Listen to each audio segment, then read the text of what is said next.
This episode of Clever is supported by Exhibit. If you have more artwork and photos than wall space, or little time to swap them out for a fresh look, then you need Exhibit. Exhibit is a quick and easy solution for turning a flat-looking display into floating art that takes your gallery wall to the next level. With Exhibit, you can simply lift up the creation and swap it out for another without removing any hardware off the wall. It's that easy to change the whole look of your room, anytime you want. Learn more at myexhibit.com. That's myxibit.com.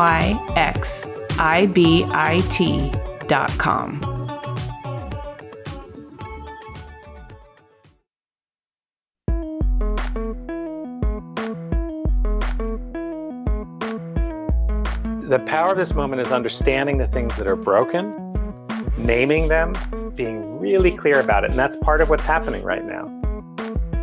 Hi, everyone. I'm Amy Devers, and this is Clever. Today, I'm talking to Joel Towers.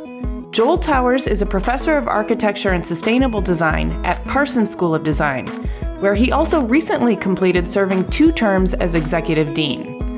Under his leadership, Parsons completed major curricular reforms, launched several new graduate and undergraduate programs, constructed an integrated 27,000 square foot cross-disciplinary facility, and raised millions of dollars in scholarship, research, and capital funds. Today, the school is one of the most internationally diverse anywhere in the U.S. Joel is also the director of the Tishman Environment and Design Center, which fosters the integration of bold design, policy, and social justice approaches to environmental issues to advance just and sustainable outcomes in collaboration with communities. Let's talk to Joel.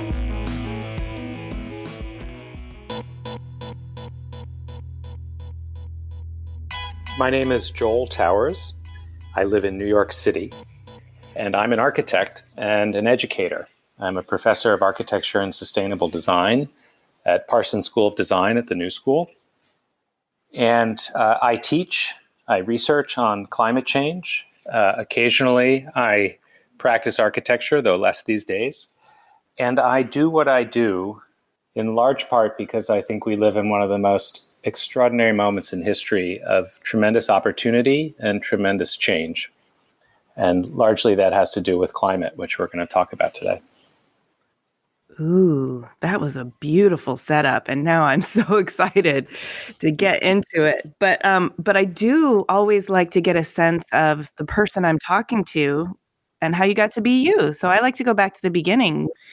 Will you tell me about where you grew up, what your childhood was like, your family, and how you got interested in architecture? I grew up just north of New York City. My parents were from Brooklyn. They're first generation, born in the U.S., and they made the big move out of the city up to first New Haven and then to Westchester, about a half hour north of the city, which is where I was born. And so I lived in the suburbs of New York. And so my experience was one of kind of a combination of the sort of privilege that is the suburbs and a connection to the city.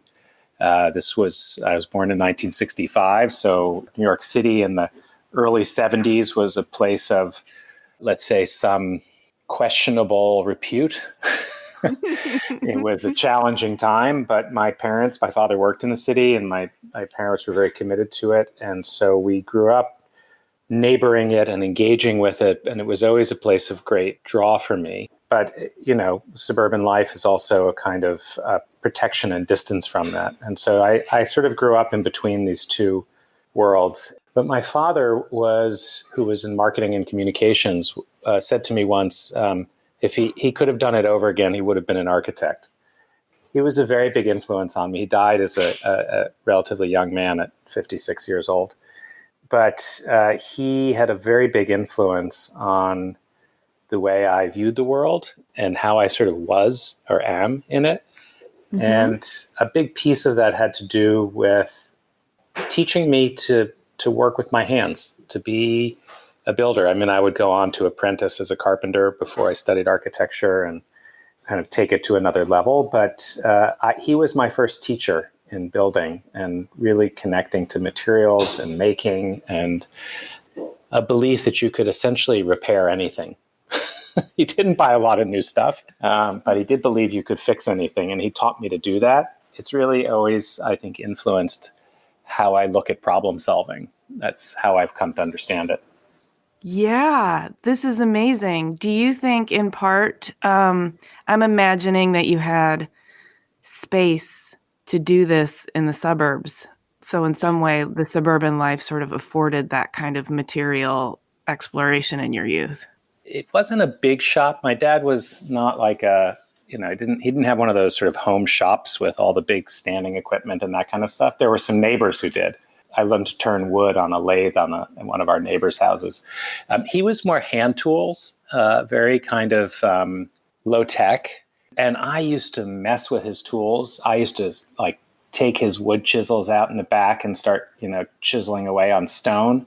Man, that was no. I learned the hard way on those. So I learned a respect for materials and tools in particular by pissing my father off to no end.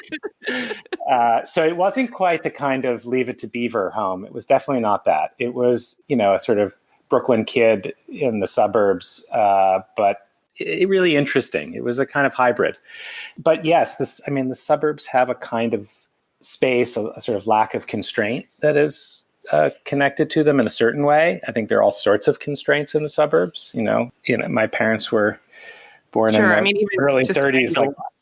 We don't have to sort of go to 1950s culture in the suburbs to know what those constraints were. But it also afforded a kind of space. I think you're right about that, to be able to sort of test things out.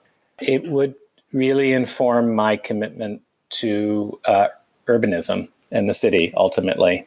I'm seeing how fascinating this would be to go between those two worlds, to have the best of both worlds in many ways, because frequently people who grew up in the suburbs or in small towns felt trapped and needed an extra sense of the world and culture and all of the richness that a really urban environment like New York City provides. But you had that at your disposal. You were close to it. And then you also could maybe enjoy some of the space that the suburbs provided in terms of your material exploration and being able to just have a backyard and wood chisels, a garage maybe, and neighbors with a shop without feeling trapped. I can see how those would really inform you. And there's something really beautiful about learning to think with your hands while your brain is still developing. You said it became the mechanism for which you thought about solving problems. Yeah, it's funny. When people ask, what do you do? Or I think of myself as a builder. I think of that more, and in lots of ways, literally, physically making things, but also sort of building, nurturing, growing in that sense as well. So it definitely is core to who I am. And just to go back to the point about the sort of best of both worlds, in the particular moment we're in right now, amidst the sort of rising chorus of calls for justice and dismantling of systems of structural racism, the incredible privilege that best of both worlds represents is not lost on me. There's a way in which coming from that kind of opportunity sets one up for success, which is deeply structural. It hasn't, I hope, ever been lost on me, but to come to realize it, and particularly to see it through the moment that we're living in, through the kind of teaching and work I've tried to do, it's very real that we live in a country with many, many different kinds of privilege and opportunity that are afforded to some and not to others. I agree with that. And I think it's healthy that we recognize it, talk about it, and engage in conversations about how to wield it in meaningful and artful ways towards more justice. Yes, thank you. You said that better than I did. So having this sort of foundation of building and your father's leanings towards building and architecture. Did that continue into your adolescence? How did your curiosity and your creativity start to manifest in adolescence? It was definitely a part of it, but I said my parents were from Brooklyn, and my dad in particular was not somebody who was a big lover of nature. Like, there were no plants in the house; plants belonged outside, that kind of thing. And and yet I somehow, and I don't know again whether that's the conditions of my growing up, but I had, and really equally strong in me, is a kind of deep and abiding connection to the natural world, to the world beyond humans. And when I was 16, I had the opportunity to spend a month in Wyoming doing a backcountry learning, like a class with a group called NOLS, the National Outdoor Leadership School, still around.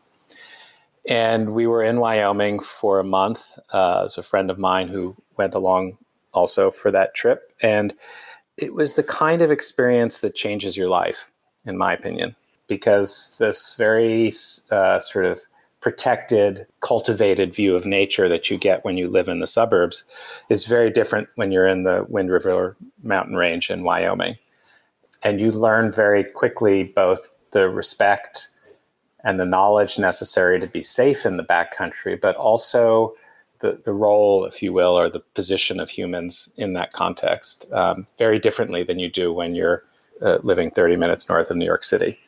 And so that Knowles course really opened my eyes to how incredible it felt, and how fragile it felt, and also how motivating it was to be a part of a larger, what I would say today, a part of a larger system. I don't think I thought of it that way when I was 16, but I certainly some sense that there is way more than just the small world around me. My adolescence really was a combination of those two things, of this sense of being a builder and a maker, and this deep and abiding commitment to something bigger than myself in terms of the natural environment. And the tension sometimes between those two, and seeking to find an alignment between them, really was the focus of what would become my college studies at Michigan and then later at Columbia, but also really the foundation of my professional career. Yes, in researching you, I see that trying to find alignment between the built world and the natural world is, first of all, it's what we have to do to survive and find balance. I would say that it's what you just said seems so self-evident today, but that's a relatively recent observation to be self-evident.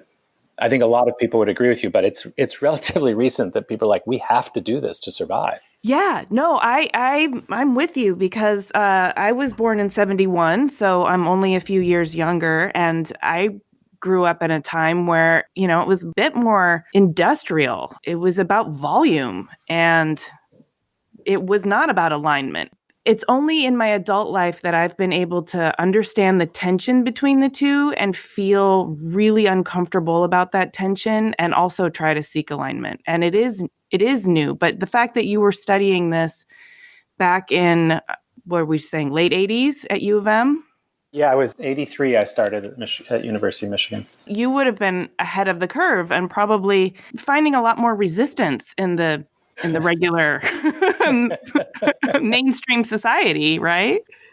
One of my architecture professors from Michigan, Ian Tabner was his name, and he said to me, he was from Canada. He said, but there was this expression he used to use. He'd say, in America, if brute force engineering isn't working, you're not using enough. And that really was the ethos of it, is that through design, through architecture, through engineering, through industrial society, you could control anything.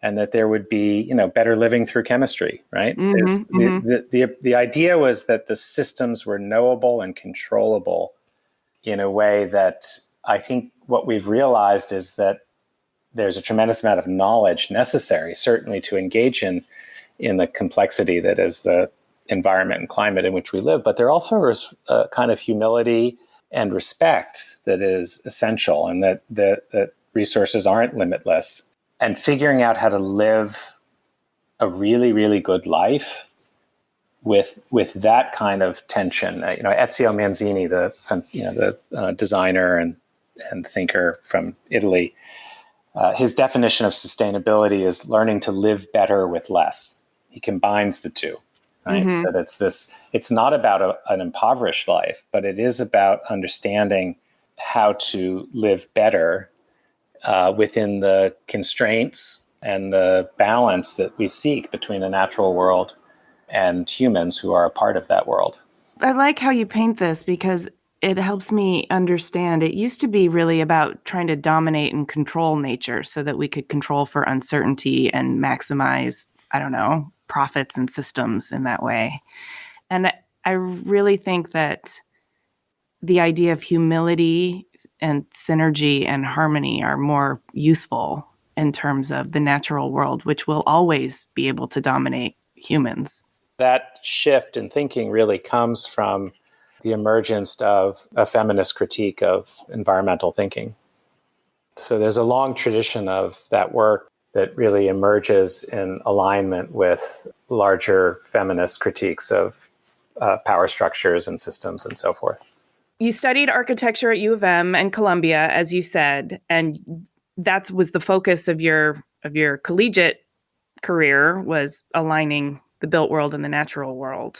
Is there anything else that you should tell us about your college years? I mean, what about you personally? Did you find a kind of agency or a rebellion or anything that sort of informed your adult ways? Both, Ann Arbor and Columbia were sites of course, historical and critical rebellion in the 60s.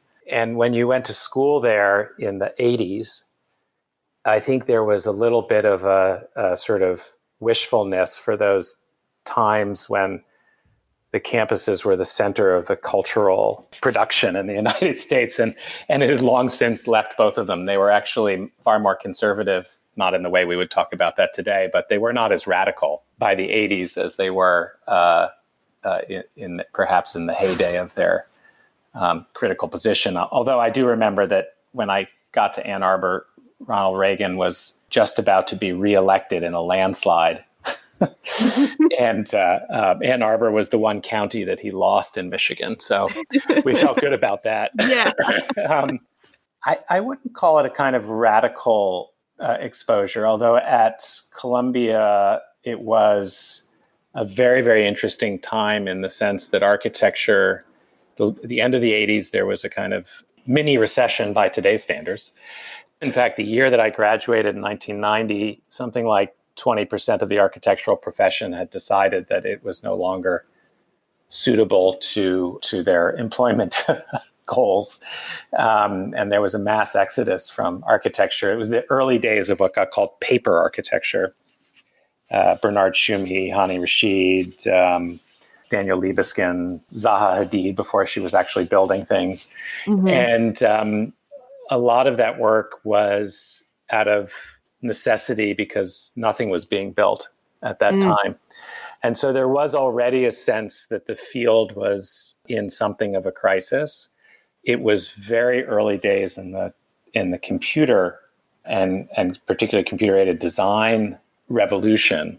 Columbia, which would eventually become one of the centers of really using digital design as a design tool, at the time that I was there, didn't have any computers in the studios. In fact, I ran the wood shop when I was a student there, a graduate student, and we built the first computer lab that would eventually teach something called the Graduate School Design Language, GSDL, which was a kind of internal coding language for 3D modeling. It was really, really early days.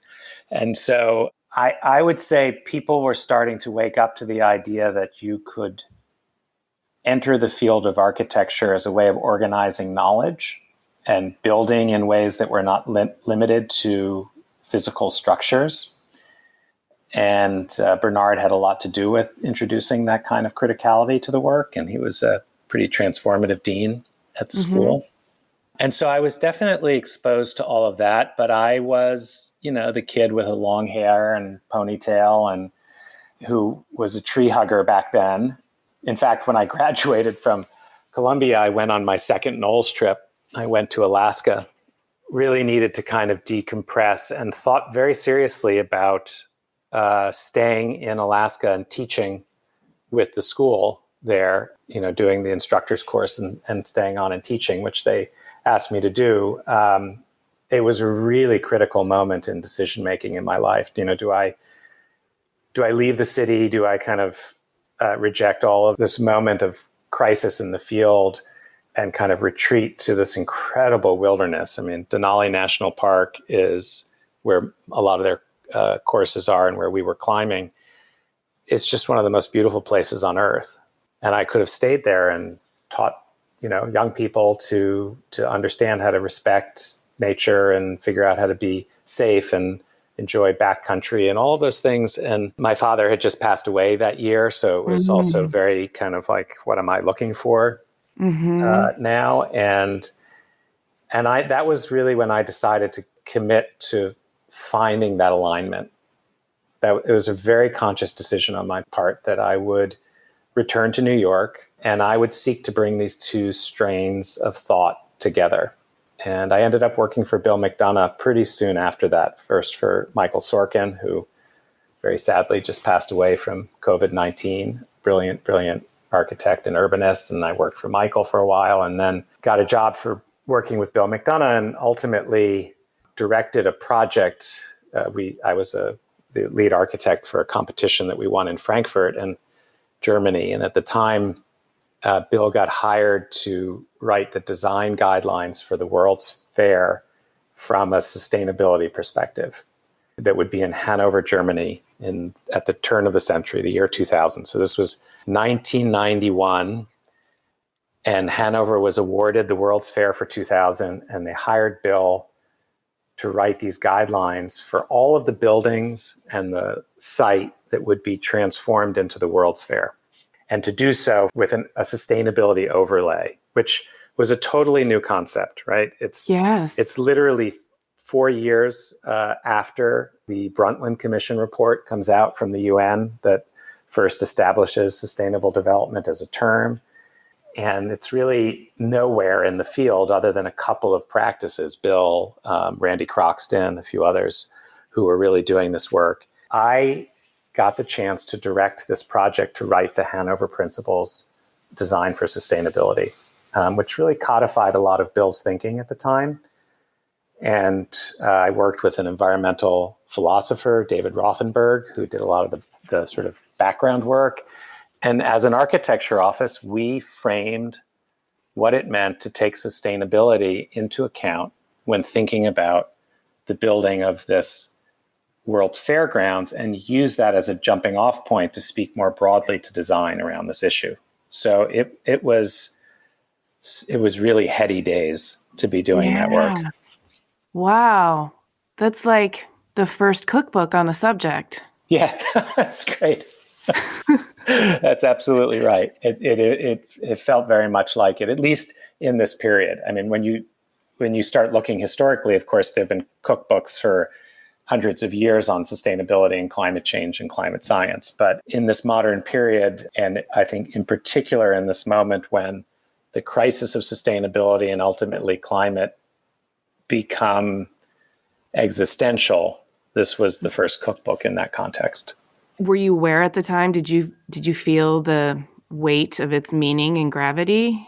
I was 25. I'm not sure that I could feel the weight and gravity at the moment fully.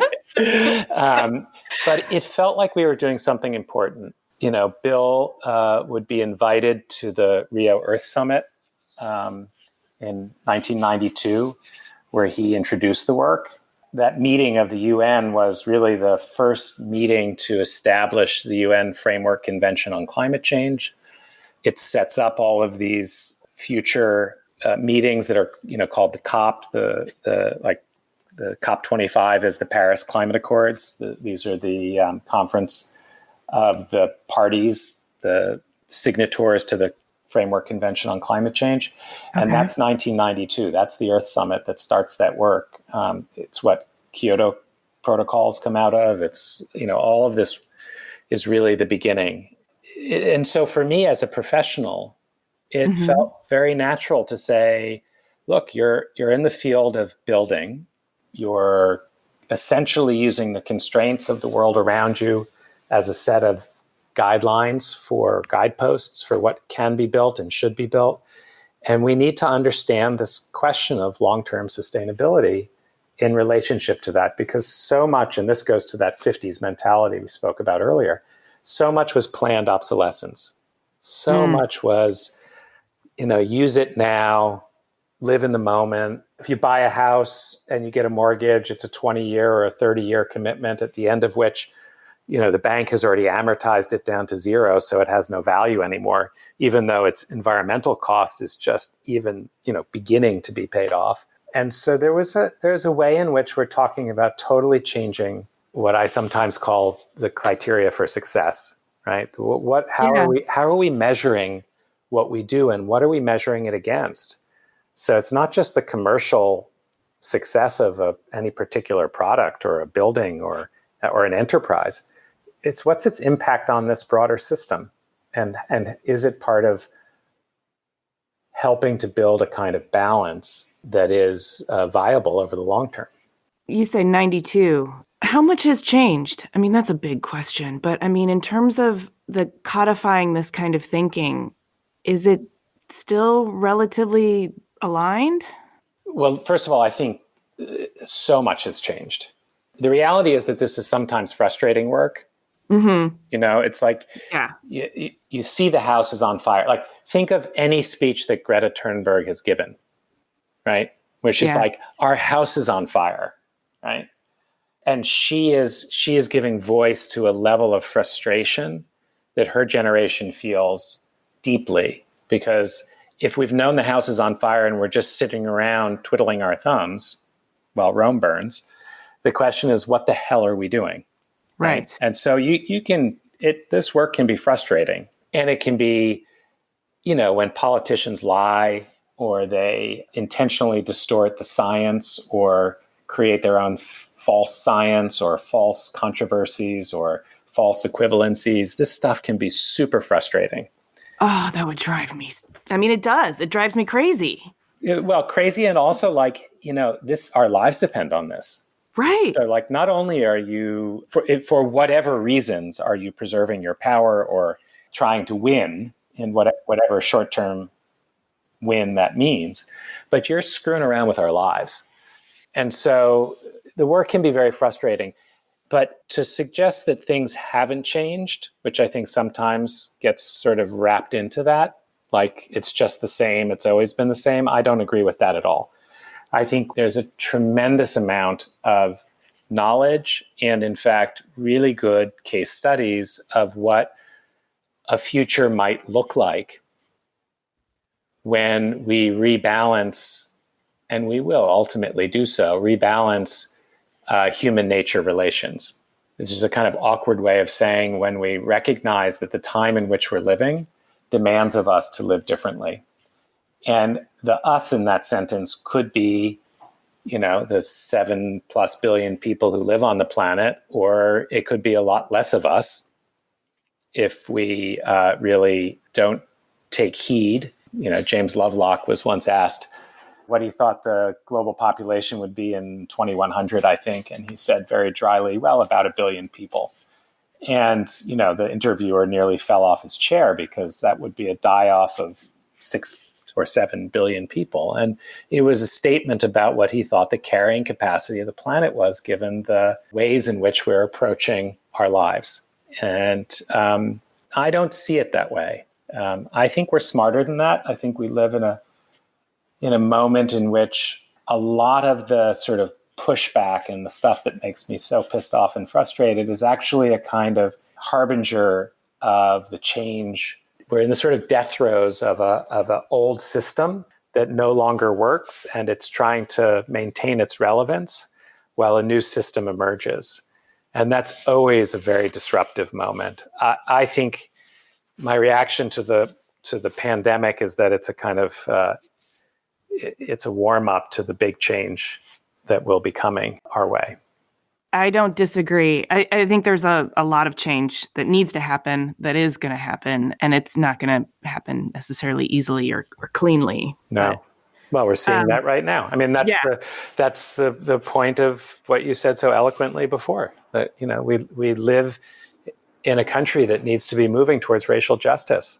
You know, my God, how long have we been saying that? Well, it's built on racial injustice. I mean, it's built on oppression. You know, the system's not broke. The system was designed to work like this. If you look at some of those other talks that I've given that we mentioned earlier, I say that the world was designed to be the way it is. It was just designed poorly. Yes.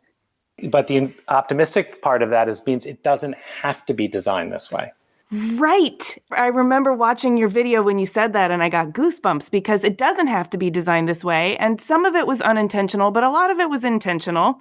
And that means it can be designed better. And that's right. That's the power of this moment. And the power of this moment is understanding the things that are broken, naming them, being really clear about it. And that's part of what's happening right now. We're naming systems of injustice. We're naming systems that are linear and don't have resilience. We're naming systems that serve the few and not the many. And by naming them, we identify what we can and must change about them. The reason this is such an exciting time to do this work, and back to where we started in the beginning, is that everything has to change. There's never been a better time to be a designer. And I don't mean that just like an architect, a designer. I mean the kind of person who's a problem solver in whatever field you are working in.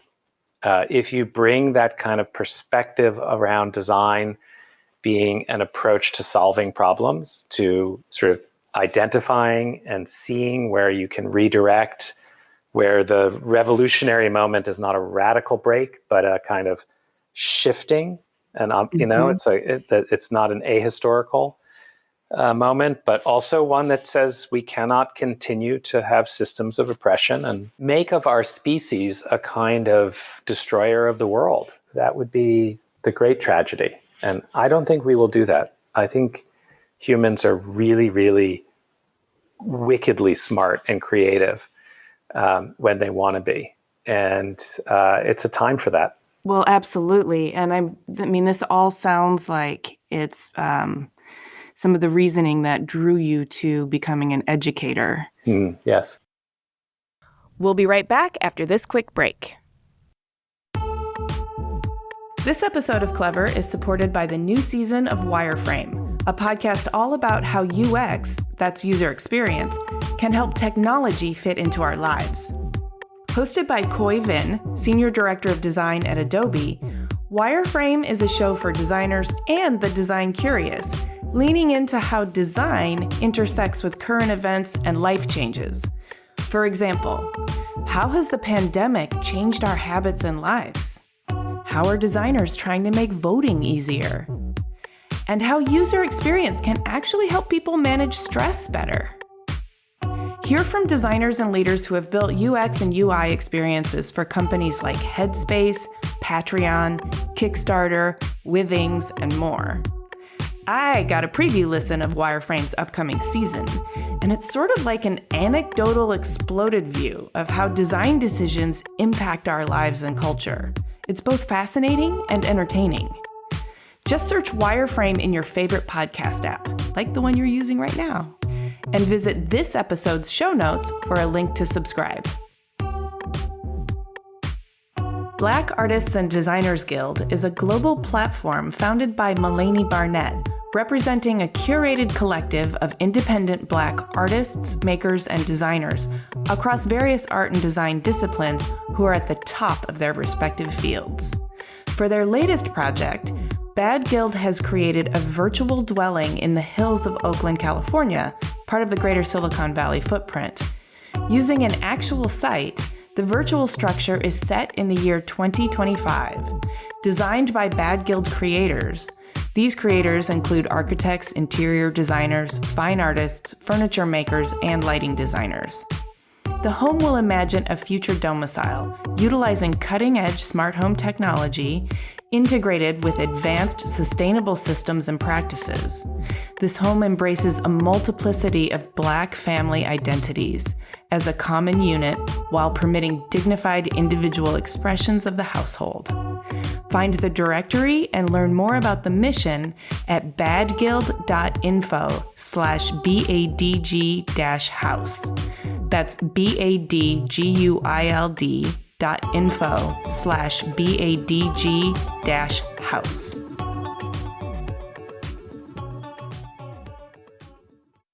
I can see how your impact would be able to be multiplied over all the students and everyone in the academic community that you come into contact with. So, as well as feeling this incredible sense of alliance with the next generation who's going to be solving these problems and wanting to work alongside them.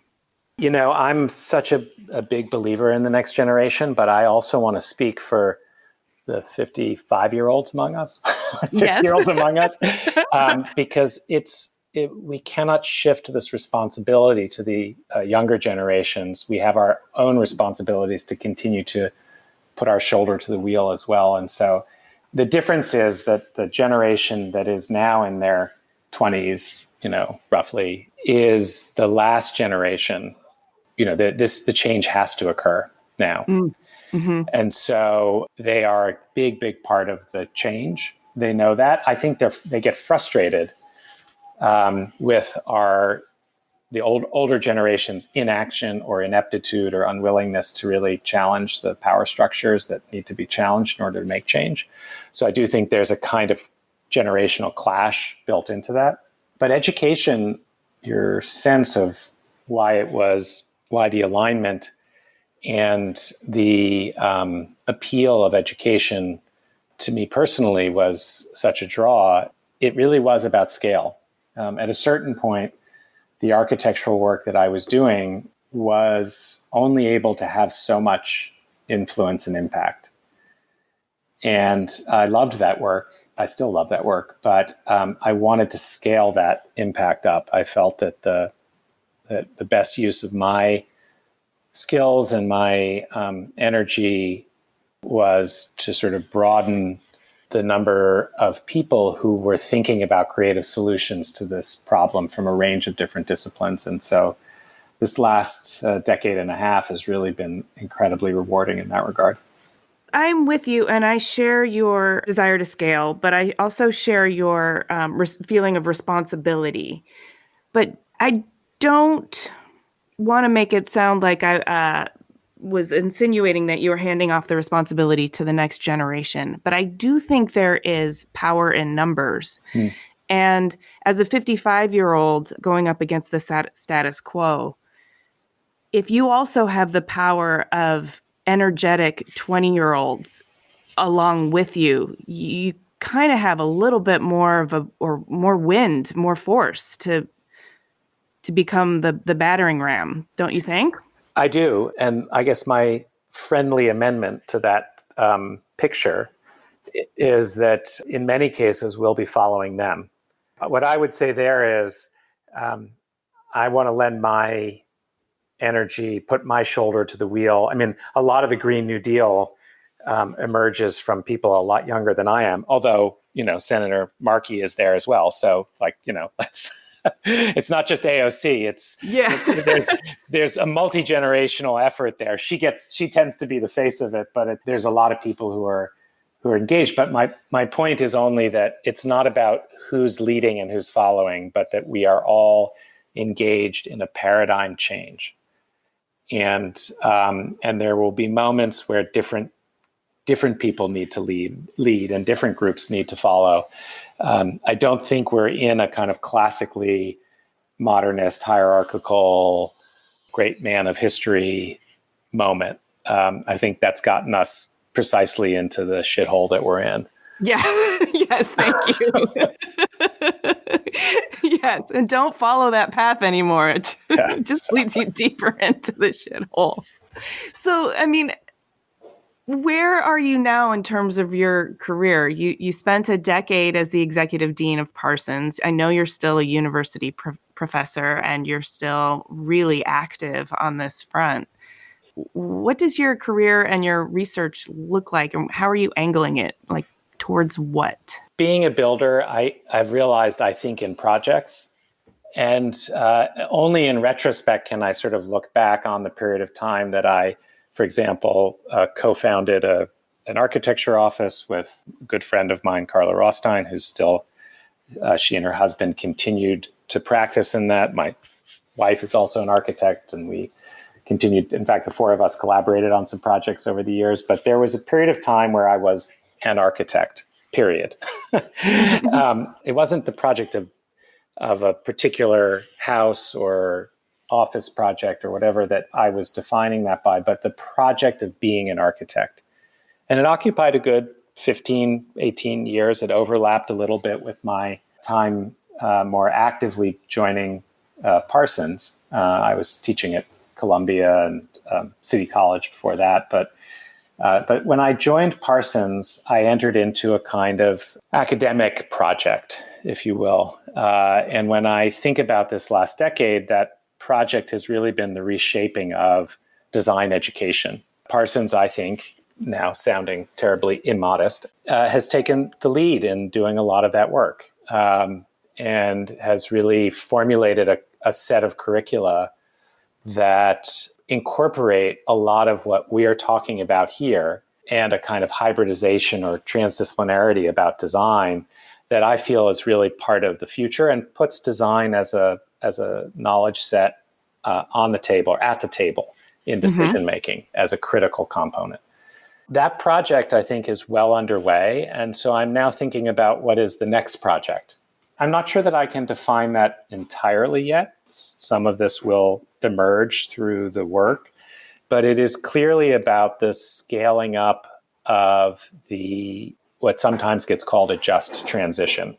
The scaling up of the work to see societies around the world move fully into a period of time which often gets referred to as the Anthropocene, in which the human species comes to fully accept and reconcile the fact that we are the dominant force changing the planet, that we've created a new geological age as a result of our actions.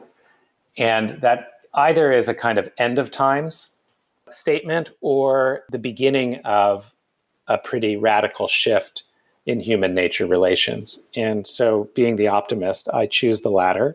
And it requires of us almost a kind of the construction of philosophies of the Anthropocene. To know how to live in this time, to know how to take what we were talking about before, the feminist critique of so much, and turn this into a period that is really about a mutuality of knowing, a caring culture, a kind of deconstruction of traditional hierarchical systems of power. The Anthropocene is female. It sure as hell better be, because if it's not, we're really screwed. And so what does that look like? How does that not become something that people are terrified of, but rather something that people see as the opportunity of this moment? You know, Marx, to sort of paraphrase Karl Marx, says something like, nobody gets to choose the time in which they live, only how you react to it. You know, we were all born into the Anthropocene. So here is where I would say, you know, can you break that concept down for us a bit so we make sure we're understanding you? And you know, my version of it, right? Because there are scientists who spend their entire career kind of trying to define this stuff. But in general, the planet that we live on, that we call home, has gone through many geological ages. The one that most people are familiar with would be the Jurassic, because they remember Jurassic Park. You know, the age of the dinosaurs. All of these different geological timeframes, and something happens, and a new geological timeframe begins. And it could be the disruptions from the meteor impact that ends the age of the dinosaurs, for example. Humans, and mostly human civilization, so not humans as a species, but human civilization as we know it, the last, say, 12,000 years of culture and civilization that have really defined the rise of agriculture, ultimately the great leap forward of knowledge and industrial production. All of that happens in around a 12,000 year period that coincides with a very stable geological epoch called the Holocene. The last ice age is over. Humans have figured out some things in our years of evolution. And we have this incredible flourishing of culture and technology. And we go from a very, very small species up until about the early 1800s, when there's still not quite a billion people on the planet. And then in the last 100 years, 150 years, we grow to 7 billion plus. All of that happens during this stable geological period. So if you think about it, the Holocene in my language is the background, meaning it was so stable and so predictable that you could count on the seasons, you could get to sort of understand the rhythms of nature. A lot of that was frightening to people. Nature was fear-inducing and brutal. But over time, we came to understand it as something that had occasional episodic convulsions. A volcano like Mount Vesuvius goes off, right? But they happen in this way that is on 100 or 200 or 500 year time cycle. So as an architect, for example, when you design a building, you look at a 100-year storm and you say, what's the most amount of snow that you might expect or the most amount of rain that you might expect in a 100-year storm? And you're structuring your building to account for that kind of risk. Well, what's happened in the most recent period of time is that 100-year storms are happening every couple of years. And they're happening at that quickening pace precisely because of global climate change. The environment has become less predictable. That's why climate change or climate variability is the language you sometimes hear scientists talk about. Global warming was never a very good phrase to describe it, because you might have a really cold period of time and people would, like James Inhofe would say, there's no climate change because it snowed in February in Washington, and he brings a snowball into the US Senate to make his point, right? The Anthropocene is a marking of the end of the Holocene and the beginning of a new geological epoch. And it is named for the age of the new human. That's what the Anthropocene is. And what it means is that the forces shaping the background, the context, have changed. It's no longer stable. We can't count on its stability anymore. We have introduced variability through the burning of fossil fuels and all sorts of other activities like the pollution of groundwater and other incredibly important aspects of our life support systems. Human action is now defining the context in which we live. And so the background has become the foreground. Everything that we think about now has to be related to this variable climate, to our impact on its variability. If we burn more fossil fuel, it will become even more difficult to be able to understand what are the likely implications of going above 2 degrees Celsius warming on a global average. And so variability and change define the Anthropocene. And humans are the force behind it. And that's just sort of the way it is. Now the question is, what do you do about that?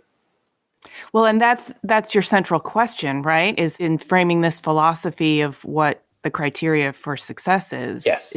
Exactly. Let's get into that. Yeah, because man, you're fascinating. I love this. Well, because if you say, look, are you successful? And usually the answer to that is yes, if what you have to offer is desirable. Let's just put it that way, right? I'm trying is Mark Zuckerberg successful? Sure. People want what he has to offer until they don't. Was Steve Jobs successful? Sure. Is fast food desirable? Well, it's been really successful in the sense that people desire it, right? So it used to be that the commercial success, it still is in many ways, that the commercial success is the measure that we go by to say, yes, But frequently it was kind of the only measure. Absolutely the only measure. And so now what we are layering into this are a set of criteria that are not easily measurable in the kind of limited economic terms by which we have measured success in the past. Mm-hmm. It does not mean that desirability goes out the window. Far from it. It means that we have to layer into that issues of equity, of environmental justice in that sense, but I mean that both broadly as it relates to issues of structural racism, but also as it relates to intergenerational environmental justice, what it means to be offering future generations a world that is not impoverished. We have to be layering into this the environmental cost of the things we make. So if we had to account for the human and environmental cost of our cell phones, the raw materials, the incredible human cost and strife and war that goes along with the mining of the materials for the cell phone batteries, the labor implications of the global supply chain for cell phones, right? Would we still consider them to be a success because so many of us have them in our hands and find them indispensable? And I would argue if something is part of destroying the future, if something is part of perpetuating systems of abuse and exploitation, if something is part of polluting the river in both literal and metaphorical terms, how can it be beautiful? How can it be successful? Nobody wants to do those things, but the choices that are put in front of them don't fully account for those costs. And some of that is regulatory, a word that will alienate probably, I don't know what the audience is here, but it will certainly alienate a number of people to say that regulation is actually a good thing.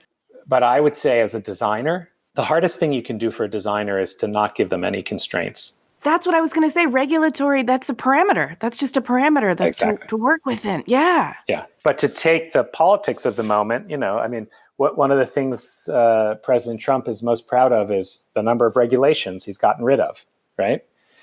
As if regulation is in and of itself bad. Part of this is going to have to require a level of willingness to put certain constraints in the regulatory environment. And places that have done that, where you see higher regulatory constraint, have often found solutions that are far more equitable and environmentally resilient and sustainable. They tend to be societies that share wealth more evenly. Mm-hmm. They tend to rate very high on the happiness meter. Oh, tell me where this is. I'm moving. Much of Scandinavia would fall into that category. There's a lot of places that have figured out how to begin to take the steps towards real justice, and I mean that for people and for the planet. The redefining of success, coupled with the design constraints that help you sort of manage your creative solutions within and toward that redefined success, is what propels us there. Oh, yeah. I mean, people want to be successful. If I had an option to buy a different smartphone or to opt out of smartphone living, you can't, though. I mean, we're all too dependent on them now. So, well, that's the same argument that people make about their cars and living in suburbia. Oh, true. Right. Good point. Yeah. And I think slowly at first, and I think ultimately rapidly, we will see a shift in at least what propels those cars to begin with. So the moving from a fossil fuel to either an electric or a hydrogen base or some combination of the two. And overnight, it will seem like, why did we ever use internal combustion engines and gasoline to power our cars? It will seem like something quaint that people did in the past. Yeah, like using leeches to heal people. Exactly. And so I do think that there are these sea change moments, and I think we are very connected, not to our cell phones, but we are connected to the service that they provide us. As other technologies emerge that liberate us from the literal object, as my former boss, Bill McDonough, used to like to describe this in relationship to washing machines. He'd say nobody really wants to own a washing machine. They want their clothes clean.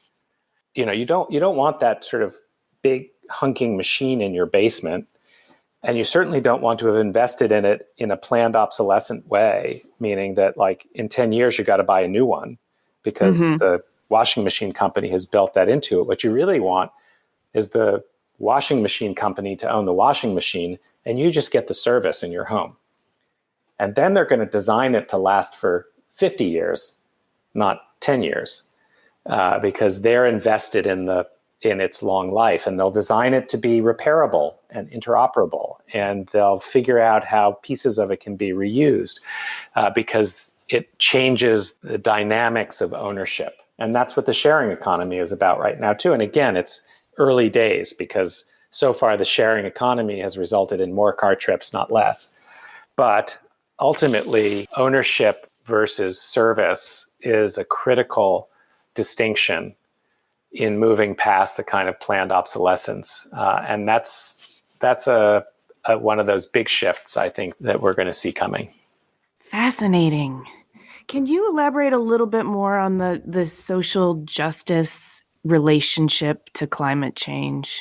I think like everybody, we find ourselves in endless text chats these days because we're all socially distanced. I've got these long threads of conversations with people. And, I'm in Brooklyn, so, sort of one of the epicenters of the national movement at this point. But Brooklyn has certainly played a role in a lot of protest marches of late. And I don't know, I was saying to somebody recently where, I was getting on my soapbox about change and some of that soapbox that you've seen me standing on today. And I was saying, look, this is just the beginning. What you're seeing when you see the challenges ahead of us for a transition in relationship to climate change, my great fear is that the resistance to change that manifests itself in the disproportionate use of force, in this case by police, will be only what we're seeing today will just scratch the surface of the kind of resistance to change when you're talking about decarbonizing the economy. So that was the conversation. And the question came back to me, basically what you just asked. Well, how is this about, what's the link between the protests in the streets today and climate change? And they're inexorably linked. First of all, there's a tremendous imbalance in terms of who pays the price for the profligate lifestyle that produces climate change. So It's typically people who have less mobility, less access to the production of wealth, are living in often communities of color, in many cases are living in countries that have had very limited economic development, and they're suffering the biggest consequences of climate change.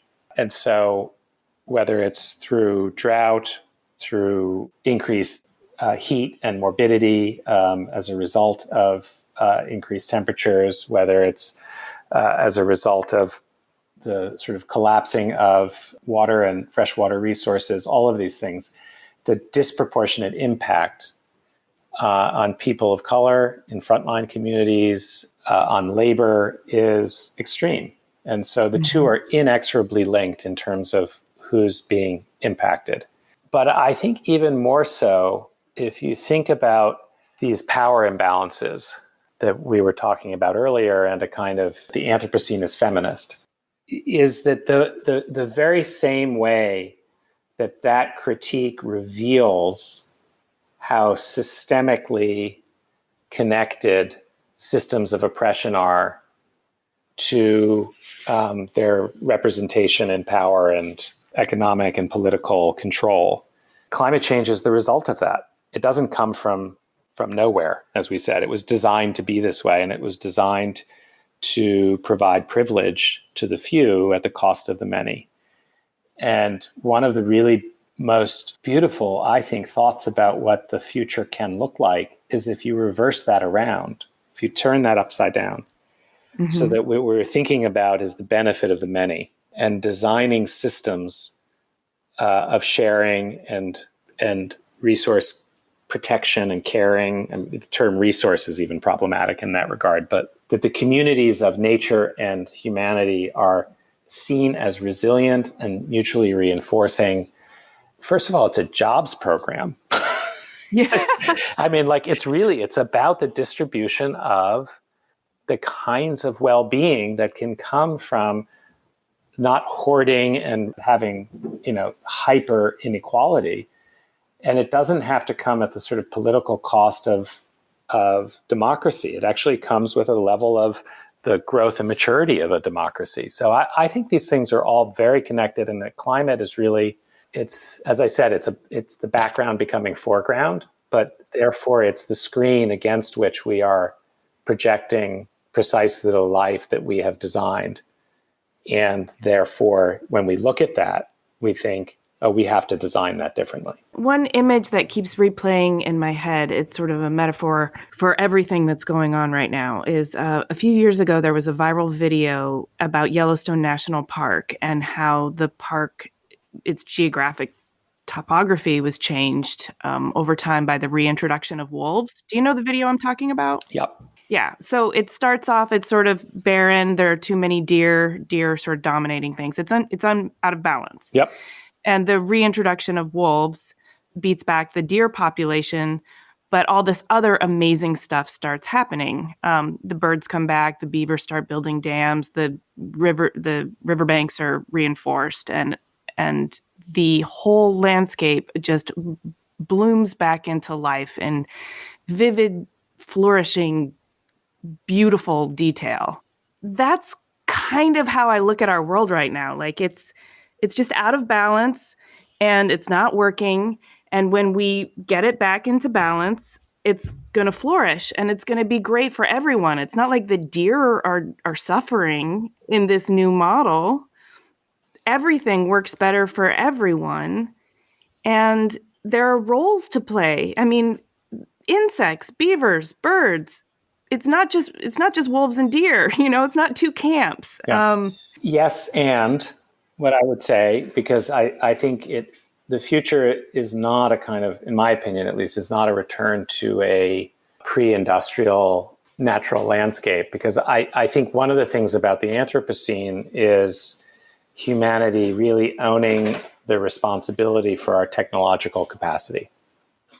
Yes. So I guess why I'm thinking of that as a metaphor is I'm seeing humans in all these different roles. Like there are some humans with wolf energy. Those are the ones that are the agitators, the activists, the ones who really run towards change and make it happen.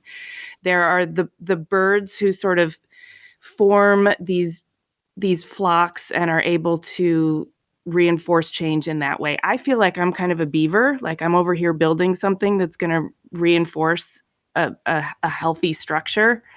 And when I look at it like that, and I see the role that everyone has to play in the Anthropocene, I also am connected back to what you said in the beginning, is that there's an investment you feel when you're a maker, when you're a builder, when you are given the opportunity to build something of meaning and you're invested in it and you feel the pride of ownership and the pride of your workmanship. It means a lot more. No, look, I agree with you fully, and I'm not naive about it. I think things could go wildly wrong. Many of them will. But I think that if we, and I keep using the word we, and I'm aware that in my academic world, people would be saying, who are you referring to there in the we sense? But when I think about humanity's potential to do things differently and to structure systems of equality and ecological resilience and opportunity that take advantage of our technological capacity as well as our philosophical, our ability to sort of frame the world in ethical and philosophical terms. I just think we sit at the point of really significant transition, and that getting to work on that and really calling out the ways in which we distract ourselves from that work. The whole political discord that we are living through in this country today is an enormous distraction from the work that we have to get done. Hear, hear. And sometimes, maybe often, certain politicians use that distraction to advance other objectives and keep people busy following their short messages on a particular social media platform while other activities are going on. I mean, we cannot allow ourselves to be distracted by the stupidity and the pettiness that goes on in what falls for national politics right now. We must find ways of bringing people together to actually make positive change. The voices of reason for that have been so few and far between, and a willingness to kind of engage in tearing things down. I mean, the Trump administration has undone more environmental policy in the last 3 years than has been written in the last 30. And it is just outrageously irresponsible that it isn't every night on the news the impact of what is going on, because everybody is going to get fucked by that. It doesn't matter what political party you're from.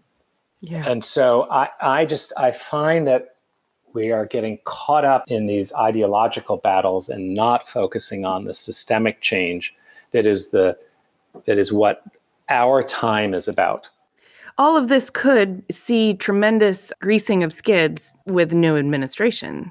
Absolutely. Potentially. It certainly couldn't be worse. And the fact that all of this stuff has been written means it can be reinstated perhaps as easily as it was rolled back? It will take quite a bit of work to bring it back. And I am in no way, let me be 100% clear, I am not making a kind of argument for a curse on both your houses. I'm not saying that at all. This is not a kind of false equivalence between administrations. The Trump administration is uniquely bad.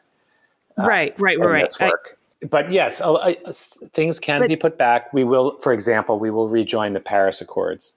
I feel confident of that. We will do a lot of the things that have been undone, have delayed us for 4 years from doing work that needs to occur. But there is real lasting damage as well in just the lack of continuity. We could have been making progress this whole time. Yes. And we cannot afford to continue to be distracted from making progress. You can't have, when Jimmy Carter was president, the US was one of the leading countries in solar energy research and technology. He had solar panels installed on the White House. One of the things that Ronald Reagan did when he won election in 1980 was to have those solar panels removed because he felt it was sending a signal to the oil industry that things were back to normal. So we've been playing these kinds of games for a very long time. And of course, we no longer lead the world in solar energy technology. And so we've lost out in all sorts of markets as a result. So we've got work to do, and we've got work to do across different political administrations. We must have continuity, at least of objective, even if they're going to be the twists and turns of the reality of different political leadership. So, I mean, we don't have political leadership right now. Let's just be honest about it. Well, I hear you. It's right now is a crazy time, but no matter who's in office in the coming years, continuity is key. I wonder if I'm really struck by something you said before about not reverting to a pre-industrialized version of the planet. But I think a lot of us have trouble imagining what the Anthropocene could look like in full technological industrial harmony, in that rebalancing of man and nature. Can you just put some concrete graphic details to that, paint a picture of what you imagine that could look like, so we can kind of wrap our hopes and dreams into it? I think you're hitting on a really important role for design, which is what sometimes gets called the cultural imaginary. That we have the ability to, as designers, to paint a picture of something that is not yet, but could be. And that therefore moving towards that vision, even if it's not realized in the sort of static, pure form of a master plan, is a very important part of what design is about. And so what to me that looks like is, the term resilience gets used quite frequently now. I would say it's about 15 years now that resilience has really been the language of what used to be called sustainability. And What's meant by resilience is the capacity for systems to absorb change without suffering a system collapse. So there are always changes that are going to occur. There are always events that will disrupt and disturb a system that is functioning. And resilience is about the capacity to absorb that change without the system collapsing. So the first thing that the future looks like is circular and not linear. And I don't mean that in design terms. I mean that in system terms. So if we create very brittle linear systems, whether those are supply chains or those are the planting of monocultures in agriculture, so only planting one species or cutting down diverse mature forests and planting just one tree for harvesting. These kinds of linear systems are susceptible to system disruption and collapse. So you get, all of a sudden, you get some invasive beetle or something that wipes out the entire forest. Or you have a supply chain that is so brittle that because all of the parts for some component of the product or system are coming from one location, and then an event occurs in that location and the supply chain is broken.